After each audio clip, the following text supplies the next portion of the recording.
rebonjour. Alors pourquoi rebonjour? Tout le monde rigole, c'est Synesio, ça, et la BBQ Team. Bon, on avait enregistré 30 minutes, mais le micro n'était pas allumé. Donc bonjour tout le monde, c'est notre premier podcast. Désolé, on est un peu des noobs. Mais on n'est pas des noobs à Netrunner, pas vrai? Si, en fait, si, en fait. Donc Synesio, c'est avec Plume. C'est ça. Noda, dit Niagnator, dit Rainbow Dashator. Petit Cred aussi. Petit Cred. C'est pas mal. Le monsieur c'est pas mal et on lui donne 1 euro pour chaque c'est pas mal, c'est Newf. Salut. Et on a Asilium, le mec très discret qui est le frère en fait de notre ami Plume. Alors faites attention parce que si vous cherchez la merde à Plume, Asilium arrive et vice versa. C'est ça. C'est beau en fait. C'est tout le time. Donc bienvenue, donc on vous propose un podcast de 20 minutes. Qu'on fera ça de manière très souvent. Donc là on va parler aujourd'hui de Near Hub City. Voilà, la nouvelle identité en fait NBN, Near Earth Hub en fait. Et est-ce que c'est une bonne identité? Est-ce que Tiwi sera encore joué? Et on parlera après très rapidement sur le Rat Quetzal parce que ça a discuté sur le forum et ce serait intéressant qu'on converse ça ensemble. Alors les gars, Near Earth Hub, qu'est-ce que vous en pensez? C'est fort, ne dit Plume. C'est vrai que Plume il joue tout le temps à NBN ce salaud. Non, c'est pas vrai. J'ai déjà joué à jouer. Mais par rapport à Tiwi, la carte, déjà moi je trouve l'identité super balèze. Ah oui, bien sûr, non, bah. Ouais, c'est compliqué les Tiwi. Moi j'aime bien Tiwi. T'aimes bien Tiwi? Bah, c'est Gundeck, c'est marrant, c'est petit, c'est beau, ça va très vite, mais NBA, je l'ai pas assez joué à mon avis, mais c'est rapide aussi. Je pense que t'as plus de thunes, plus versatile. Il y a eu des reports chez les Américains quand même où ça, déjà la GameCon je crois, ouais, ça a été joué. Gagné, mais ça a été très joué là-bas. C'était très joué. Ouais. Mais ils aiment bien NBN déjà de base. Déjà de base aux États-Unis ils adorent NBN. Ils aiment bien les decks rush très rapides en corpo qui prennent de vitesse les runners. Ouais. Alors quand tu as une identité qui te fait piocher quand tu installes un serveur, c'est un peu magique et puis 17 points d'influence. 17 d'influence. Tu peux mettre plus de conneries. C'est ça quoi. Alors que un Tiwi, je sais pas, c'est soit pas stade ou triple score. Tiwi il a combien il a 40 cartes, c'est ça? 40. 12 d'influx en fait. Et là on est à 45-17 quoi. Ouais. Et quand on joue un serveur, on pioche une carte. Ça a l'air anecdotique, mais moi je pense pas. C'est violent, tu poses ton truc. Je dirais que t'allais remplacer ça. L'avantage du Tiwi, c'est que t'as les petits 6 cartes en main, c'est vrai que ça contraint. Contre un deck ça peut te sauver un peu plus les niches à la limite. Et tu peux te permettre de faire. Après, moi, c'est moi qui le fais, mais je suis un peu fou. Des fois, je fais un fast track, même si je fais pas le scorer, je me dis avec les 6 cartes. Ouais. Tu vois, je me dis si le mec il a déjà claqué un peu ses legwork, enfin tu vois, j'ai eu des trucs un peu. Ça protège un peu plus que 5, je pense. Sur le taux de ratio, le mec il a beau revenir comme un taré, et puis vas-y, il a une chance sur 6. Ouais. Puis bon, après je suis pute, moi je mets des pop-up devant ma main, tu vois, vas-y, finance-moi comme ça, je pense quand même. Pareil, c'est. Voilà, moi j'aime bien la faire comme ça. Après, c'est prendre des risques, hein, tu vois, c'est vrai que si tu te le fais braquer, tu pleures, mais c'est le jeu. Mais en NEH, bon, tu le fais peut-être moins, mais t'es plus friqué déjà, ça c'est sûr. Ne serait-ce qu'avec les assets, au pire, si le mec il a envie de perdre son temps, à les détruire, vas-y, fais-toi plaisir. Si tu étais marqué d'Akon c'est 5, les Paid c'est 4, les Sansan à 5, ça commence même si tu t'appelles Wizard, je pense que ça commence à devenir cher. Même si t'es Wizard, je pense que c'est un budget à mon avis. Quoi. Les builds sont intéressants. À mid, tu vois, il y a des trucs sympas. Noda, toi, t'as vu le jeu, t'as vu les jeux tourner? Ouais, j'ai vu les jeux, c'est vraiment pas mal. Ce qui est bien aussi, c'est que ça compte pas mal les runners qu'il y a actuellement. Un Andromeda va vouloir faire un lock R&D et ça va être plus dur de faire un lock R&D sur cette identité que sur le Tiwi en fait. Du coup c'est un point fort et ça sort un petit peu plus lentement que Tiwi mais ça reste très stable quand même. C'est ça que c'est fort en fait. Parce que tu pioches plus.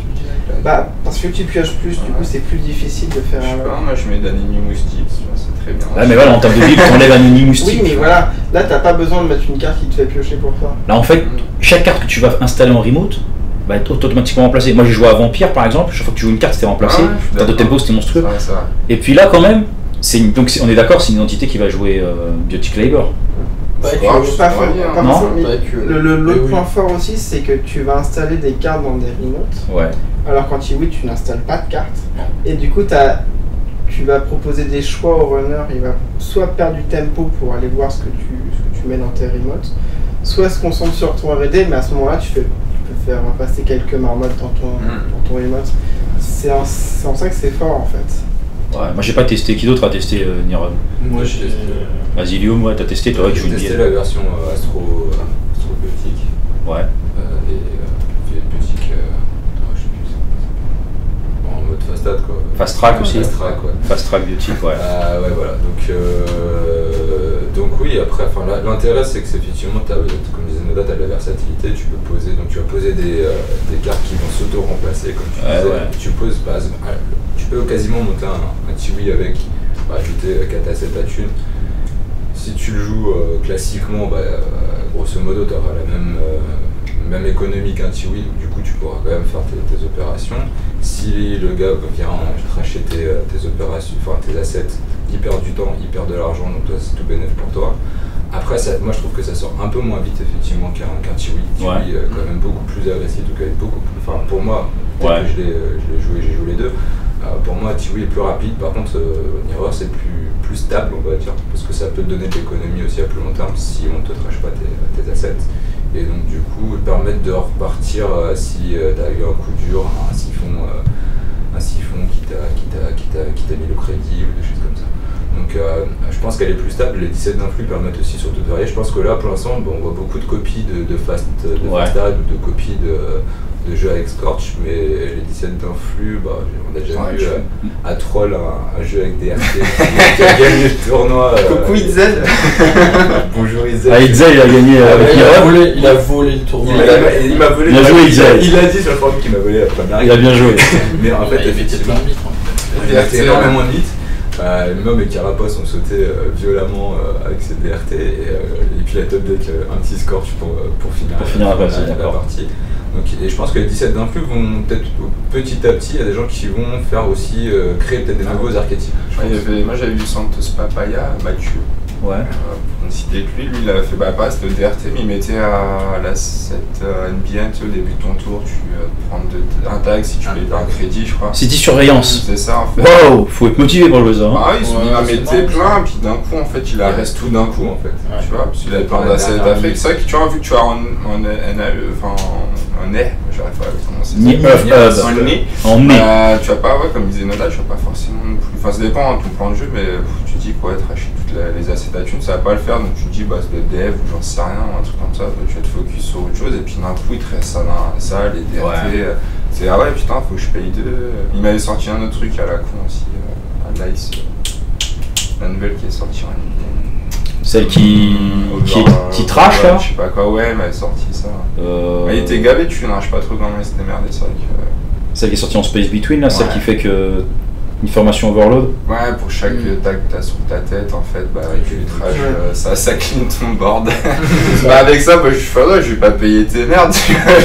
C'est vrai que ça clean pas que le programme, ça clean tout. Ça clean le board. En fait, moi, vu que je payais pas les trucs parce qu'ils m'en arrêtent d'un coup et j'avais pas trop de thunes, en fait. J'ai vraiment attendu un peu un temps mort pour me le faire. Santos Papa, qui est souvent un joueur exotique aussi, qui joue des cartes comme ça. C'est lui qui m'a tué au Shinobi. Il est stressant, il joue bien, il joue pas mal. Il manque un peu. À force de jouer entre nous, là, on joue des cartes assez standards. Et du coup, il est sorti un deck comme ça, j'étais assez surpris. C'est agréable, en fait, agréable dans le sens où, enfin, pas. Parce que c'est moi qui me le bouffe, tu vois, donc ça fait mal, c'est affreux, tu commences à chercher les DRT, tout ça, c'est chiant, mais t'affronter autre chose qu'un truc classique, entre guillemets. Mais c'est sympa. NEH, voilà, quoi, les 17 d'influx permettent de faire du build exotique, un petit Scorch dans le pack en Kinder peut-être, plus un biotique, enfin voilà quoi. Après ça, est-ce que c'est des decks qui gagnent sur un tournoi, je sais pas. Je pourrais pas te dire. Pour le fun, en amical peut-être. Ou alors ça va être un joker, tu te pointes avec un tournoi, tu vas gagner le tournoi avec, mais après ton deck il est cramé. Après du fast, c'est une valeur sûre, tu vois. C'est comme un Tiwi entre le triple Scorch et le Fastad, quoi, si tu veux. Et on est d'accord pour dire qu'à Shoot the Moon il y aura beaucoup de NEH. Clairement. Si, ça va gagner l'Open. Tu penses que ça va même gagner l'Open? Ouais, je pense, ouais. À mon avis. Ça va jouer déjà il n'y a pas de date. Déjà il est pas là. Ah il est pas là, normal, il fait un truc l'argent. Il est pas là, mais non, je pense pas, à mon avis. Parce que quand même l'archétype il domine aux États-Unis, je sais pas, dans le reste de l'Europe, là dernièrement avec Stimac, j'ai regardé, bon, en Angleterre c'est pas vraiment leur truc, mais en France. Non, il domine en Allemagne, un truc en Allemagne. En même temps, je connais pas la méta française en général. La méta française, ça fait bien, hein, mais en ce moment, je pense que ça passe à bien. À Paris, voilà. HB, beaucoup de NBN, et là je vois que même sur Paris, on se met à jouer ça. Voilà. En France, c'est NBN. NBN et HB, en fait, c'est qui va jouer? C'était toi. Beaucoup d'RP. Ouais, en fait, c'est ça, ouais. C'est moi qui Vras surtout, puis Vras. Vras, en fait, c'est juste, t'as 3 joueurs qui éclataient tout parisiens. Mais HB, on dit méta HB à Paris, je suis bah, c'est trop faux, quoi. Moi, j'ai joué pas HB. Bah, toi, tu joues tout nu, tu t'en fous. Bah, il avait un deck qui performait bien en HB aussi, en même temps. HB sale. HB sale. T'as Netty, quand il était revenu refaire des tournois, il jouait HB aussi. Ouais. Du coup, on a quand même pas mal de joueurs. Non, parce que c'est solide. Moi, j'ai joué HB. Moi, je tiens à le dire, je n'ai jamais joué HB, quoi. En tournoi. Ni en tournoi, ni en partie. La seule fois que je jouais en partie amicale, tu l'as. Une fois que je jouais un deck, 2 fois que je jouais le deck, c'était le deck Anoda, c'était au dernier bar à la fin du monde. C'était la seule fois que j'ai joué HB. Et je dis, putain, c'est craqué. Tu vois, c'est craqué. Je sais pas ce que je Pour en revenir à NEH quand même. À Lyon, ils aiment bien NBN. Voilà, Lyon aussi, voilà. Je pense que Shoot the Moon, on va avoir beaucoup de NEH. Lyon, ils aiment bien. Va falloir builder en conséquence. Et je pense que RP sera encore là du fait à cause des currents. On a parlé beaucoup des currents. Ça se peut fort. Je pense que c'est le premier gros tournoi après le CF. Ouais. Au CF, on a vu qu'RP ça a fonctionné, du coup il n'y a pas de raison que NEH ne fonctionne pas, on est d'accord. Bah donc les amis du forum, vous avez intérêt à builder contre NEH. Hein. Ah bah non, on va pas vous donner la solution. Vous cherchez comme tout le monde. Parce que nous, à Team BBQ, on n'est pas au courant. Non, c'est dur, hein, c'est dur de contrer. C'est dur de contrer, hein, c'est stable. En fait, je la trouve plus stable que Chiwi, moi c'est mon avis. C'est ça, hein, ça. Je suis d'accord avec vous là-dessus. Elle a plus 5 d'influx, donc tu peux mettre 3 scorch, 2 scorch, 1 biotique, 2 biotiques, 1 scorch. Bah, voilà, et là t'es qu'à 12 d'influx d'utiliser là. Ouais. Là, je suis même tombé sur un deck qui jouait Caprice et H là-dedans. C'était assez rigolo, ça se passait bien. Non, on peut mettre pas mal de choses, donc du coup. Les deux, ça se marie bien. C'est le couple de l'année. Ça a été dit, je sais plus. Il faut trouver le bon compromis. Voilà, ce qui tourne pas mal, c'est 3 biotiques. 3 toi? Bah, non, moi je mets pas 3 biotiques. Non, faut jamais mettre ça. Il faut toujours des cartes ça. Il faut. Mais l'afflux peut servir justement à ça, à rajouter des surprises dans les ice. Tu as un Tsurugi, allez, ça va rigoler. Tu mets un Komainu, ça calme un petit peu quand tu mets un Komainu. Vu que t'es plus riche en NEH. Voilà, le national canadien, c'est un NEH qui a gagné. Non, c'est quoi comme la liste, voilà, elle est très classe. Elle est standard. Il a mis 3 Elite classiques. Voilà. Il a un Lotus Feed, il a une Roto, 3 biotiques, voilà quoi. Oui, il a enlevé la Lotus quoi pour mettre le Lotus. Il a pas de Tolbous en fait. Bah, c'est moins cher en fait. C'est moins cher. Mais comme le deck va super vite. Va vite le deck. T'as pas trop envie non plus. 3 Sansan et il joue 8 à 7. C'est après les standards. C'est pas standard. Moi je trouve que Market Account a joué dans le pack. Je le jouerais pas moi. Mais parce qu'en fait tu la poses. Ouais. Donc ça te fait piocher. T'es pas obligé de la raiser tout de suite. Et tu la fais pas raiser. Si tu la raises pas, l'autre il va vouloir aller. Il va venir et ça coûte 5 artrages, c'est vrai. En fait, tu vas avoir deux façons de jouer en face. Soit tu dis je vais aller voir tous les assets et je vais tout casser.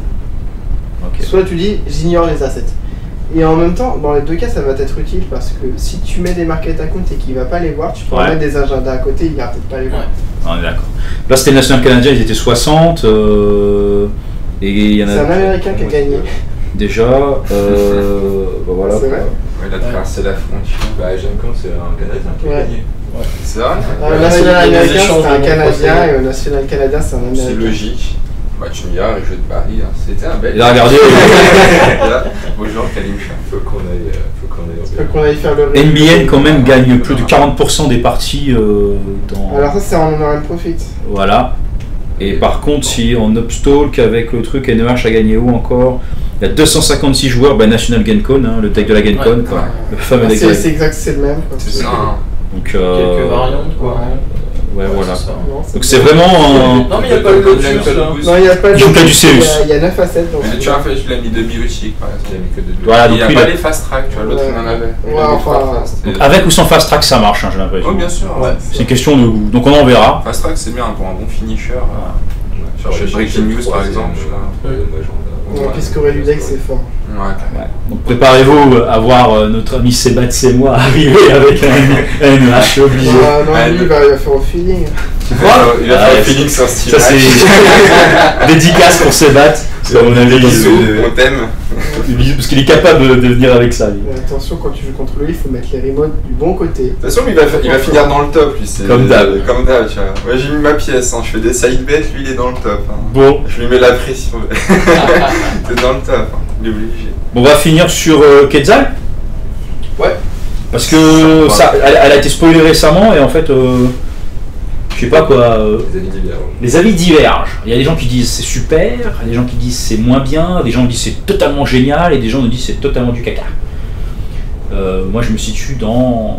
C'est moyen. Elle est moins bien que les autres. Voilà. C'est tout. Ouais, après, on va dire c'est nul ou pas, mais non, je pense qu'elle est juste moins bien. On va rappeler Quetzal, c'est qui Quetzal, si vous allez sur Netrunner Database et vous regardez un peu, ça a été spoilé un peu partout sur le forum.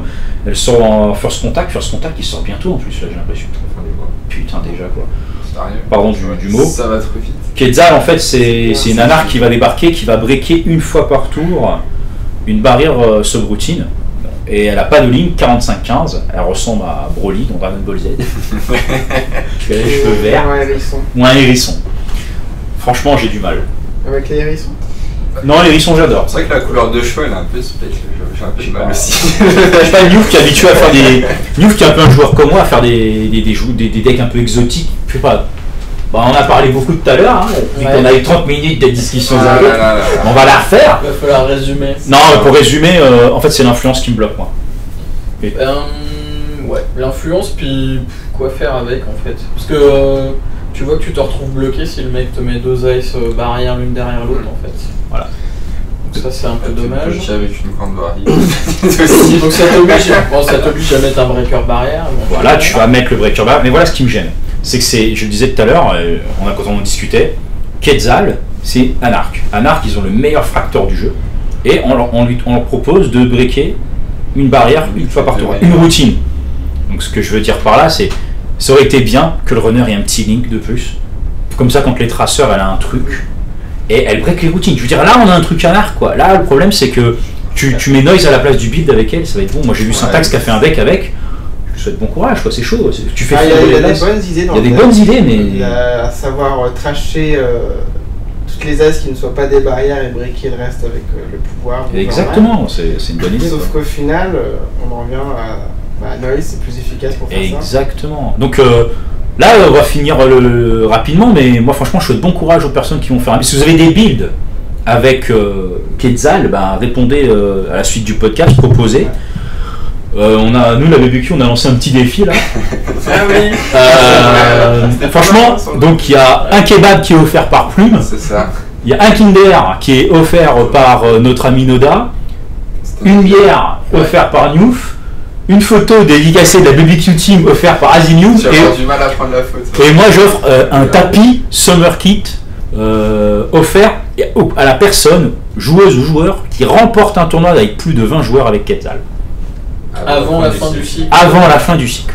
Deluxe compris. Parce que moi, Quetzal, quand même. C'est précis, ouais. Franchement, Quetzal, je trouve ça dommage parce que moi, j'aime beaucoup Anarch, un peu comme Mousse, un peu comme Reda, peut-être un peu comme certains ici qui aiment jouer Anarch, mais vous, si vous êtes tous des criminels en puissance. Non, pas que. Pas que. Non, pas que. Donc Noda va se mettre à jouer Quetzal. C'est que Andromeda. Mais franchement, c'est un défi. C'est un défi parce que. Franchement, le runner, il break des routines. Alors, on parlait tout à l'heure de mettre E3, le grappin, tinkering. Mais voilà, encore une fois, tu vas t'essouffler. Il faut les piocher. Après, il faut des Same of Sim pour les voir jouer. Alors, maintenant. Ce que tu disais tout à l'heure, en fait, c'est que c'était bien en early game pour voilà. En early, si la corpo met ses ice walls, par exemple contre un Ténin ou par exemple contre quelqu'un qui va mettre des ice walls et tout pour se protéger, elle va pas révolutionner le méta. Ils vont dire, les gens ils vont dire, tiens, Quetzal c'est dans le méta, je vais jouer que des dilemmes et des énigmes, je mets plus de barrière. Ah non, c'est pas possible. C'est pas possible. Donc oui, l'idée de faire fondre les non-barrières et de foncer contre les barrières, c'est une bonne idée. Donc en early game, t'es bien. Mais quand la partie va durer, les anarches, ils ont besoin des tools de fonte de glace, de tricks, d'y aller, quoi, de mettre la pression et d'y être runner à poil des fois, quoi. Et ça, c'est des trucs qui sont bouffés par l'influence. Donc Quetzal, voilà, faut être tendu, quoi. terrible. C'est pas terrible. Je sais pas. On n'est pas Elle est moins bien que les autres. Et ouais, c'est tout. c'est ça. Je pense pas. Tu regardes Reyna, moi pour moi dans le top c'est Reyna, Noise, Wizard, c'est les seuls qui sont sortis, mais voilà quoi, même ils sont monstrueux quoi, ils sont monstrueux. Je les trouve super, ils sont bien. Franchement Noise il est chiant, c'est d'ailleurs le runner favori à Wormhole, il le kiffe, mais parce que c'est interactif tout ça. Je l'ai jamais vu. Non il déteste Noise. On va s'y mettre un jour. Viens du côté de Noise, Ludo.